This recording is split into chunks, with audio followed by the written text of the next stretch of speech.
What up, guys? LSU Tigers Tintin here. Gonna do a quick, I say quick, probably gonna be like 5-minute video of a overview, or what the fuck ever you guys call it nowadays, of my Spyderco Manix 2XL. Absolutely love this knife. I've been EDCing it for, I don't know, maybe a month now, and decided to just get some thoughts and opinions on it. I'm not gonna ramble off the specs off this knife, because I don't know them off the top of my head. If you want to go know the specs, go watch a fucking We All Juggle Knives video or something like that, where all he does is list specs. Not knocking We All Juggle Knives, because I do like his enjoys videos, because he shows a lot of knives that I wouldn't normally see, but I like to watch more reviews where actually give some perspective on how the knife uses and how it works and stuff like that. But anyway, this knife, as I said, I've been EDCing it for just about a month now, and it has been great. The knife fits my hand just about perfectly. I mean, I have huge hands, and I find it to be very comfortable. It's not too thick, but then again, it's not too thin. This jimping, I could deal without it, especially down at the end of the handle, right here.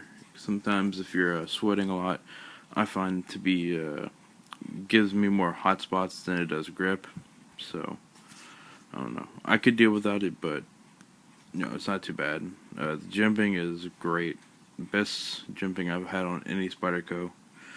Choil jimping is great there. I don't use the choil that much on it, but then again, it's whatever. Love the Spyderco ball lock. I really like how Spyderco use these little grip things. For some of you that might have known, Spyderco Delara or the Dodo were, I think, the first two Spyderco knives to use the ball lock, and they didn't have these little grip things. They just had a ball bearing that would hold the blade in place, and you'd have to go in there and get a good grip on the ball and pull it back in order to close your knife. And it used to be a pain in the ass back when I had my Spyderco Delara, but love how they incorporated with these grip things. Knife carries pretty good. A good amount of the portion of the knife sticks out, about from here on.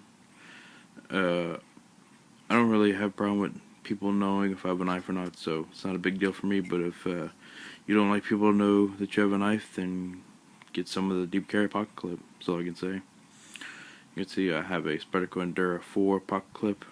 You can see that because it has a little hole right there where the lanyard hole would be. Let's talk about the main purpose of the knife, and that's cutting things and edge retention and all that. Edge retention on this knife has been great. S30V is still, in my opinion, one of the best steels out there. Even though they got all these carpenter steels and shit like that, it's still pretty much the best steel for the money. Sharpening is easy as hell. I don't know why people say I have problems sharpening S30V, even though we have so many diamond stones and sharp makers and ceramics and all that kind of crap. If you don't know a good technique to sharpening S30V by now, you need to look into getting some good sharpening equipment. So that's that, guys. Great knife. I'd recommend it if you have the $100 and you need a good work knife and you have huge hands, and might even, if you will, work well as a good self-defense knife. I mean, I know if I was some petty thief and I was trying to get somebody's wallet and somebody pulled this on me, I'd fucking shit. But that's that. Great knife. Do a little size comparison with some knives I have.